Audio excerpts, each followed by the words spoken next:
We're ready to begin with Little Rock. We have student athletes Roger Woods, Josh Hagans, Coach Chris Beard. Coach, if we can start with you, just some comments on today's game. Congratulations to Iowa State, a well-coached, talented team. It's the best offensive team we played this year. Very, very difficult to guard, as good as advertised, and I thought their defense tonight was fantastic. Maybe a little bit better than we were expecting, but that's a team that we have a lot of respect for. We've played a very tough schedule this year, so I think when I say something like that's the best team we played this year, hopefully that'll bring a little merit. I think that's a team that could win the regional and play in Houston. I really believe that. So congratulations to them. You know, personally, I'm just proud to be the coach at Little Rock, and I'm proud to coach these guys.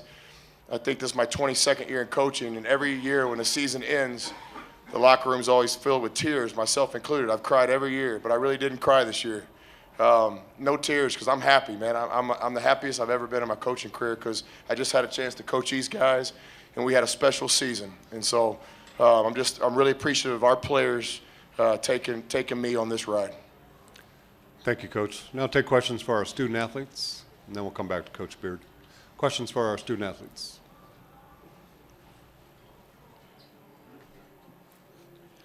Hey, Josh Hagans, Ryan Edwards, 104.3 The Fan. Josh, what can you talk about the defense that Monte Morris played on you in this game, and sort of how you maybe tried to adjust to it in the second half and some of the struggles you might have had there? I mean, he's a good defender. You know what I'm saying? He's not a slacker. He's not somebody you kind of pick on offense. You know what I mean? He can really guard. They brought plenty of help side. They were always there. So even when I got by him, it's a 6'9" guy waiting on me. But they put together a really good defensive game plan, and they really made me give it up. I couldn't get too many looks, and that's all credit to them. Other questions? Over here. I'm Mike Kelly with the AP. For Roger or Josh, you guys were able to contain Purdue's front line, but Niang really had a big game. What was the difference in the matchup tonight? Two different styles. Purdue, they wanted to go inside, so we had a lot of people in the lane, and Iowa State, they like to spread out, get a lot of spacing, so it was kind of hard to clog it up because they had good shooters.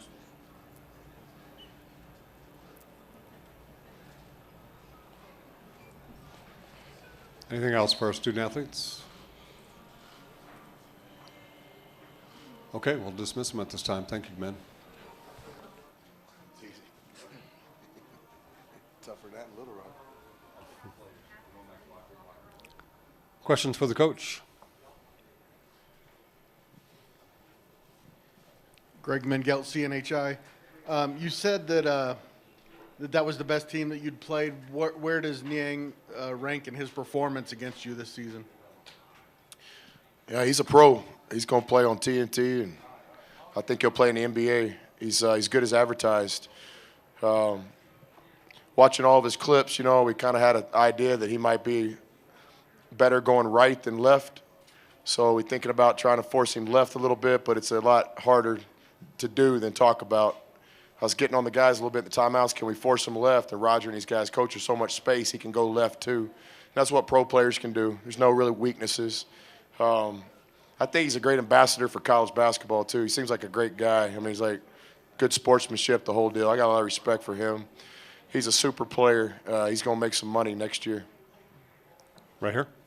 Matt Stevens, Fort Collins, Colorado. Coach, what about this team meant no tears for you? What about these guys versus guys you've coached in the past at no tears at the end of the season? I don't understand the question. You said you didn't cry after this season's over for this guy. Why with this team versus teams you've coached in the past? Yeah, I don't know. It's kind of like a surreal feeling, like normally all the locker rooms are the same. But today it's like walking off the floor. It's just like a calmness because as a coach, you don't ask your team to win every single game. You don't ask every team to win the national championship. That's the goal, but you ask your team to give you everything they have every day. You ask your guys to go to class and be good citizens and represent the school and represent the city. and to practice hard every day. And that's what these guys have done. And that's why we're one of the best stories in college basketball this year. We won 30 games. 30 games. 30-5 was our record this year. We would have liked to play better tonight. This was not one of our best games, but give Iowa State credit. They're the reason we didn't play well tonight. They're well coached. They were focused. And I think they were ready for us. I don't think they were taking us lightly. But yeah, no tears, just because almost like a happiness that I had the opportunity to coach these guys. And I'm looking forward to, I told them, as hey guys, think back last year when your season ended. Do you remember what your coach said? Of course they don't. They're emotional I said, remember this. Look at me, eye contact. I was like, I'll do anything in the world for you. I'll be at your wedding one day. I'll be at your kid's graduation. And I pray to God, you'll be at my funeral. I pray to God that you'll be at my funeral and I won't have to be at one of yours. That's my only wish and prayer will be that happens. And I just love those players. We got really good players and good people. I'm just proud to be their coach. Other questions? We're here. Hey, Coach, did you feel like your team was the underdog in this going into this game, and how did you play it up with the players? I mean, how did you sell it to them? Did you try to drive that home, or was this more about, hey, we deserve to be here and we're going to go toe to toe with these guys? Yeah, a little of both. I mean, obviously we were the underdog. This is Iowa State, and got pro players. A couple guys are going to play in the NBA from that team. So, but on the other hand, we feel like we deserve to be here. There was a lot of talk about a couple weeks ago whether we were going to be in this tournament if we didn't win the Sun Belt Conference Championship.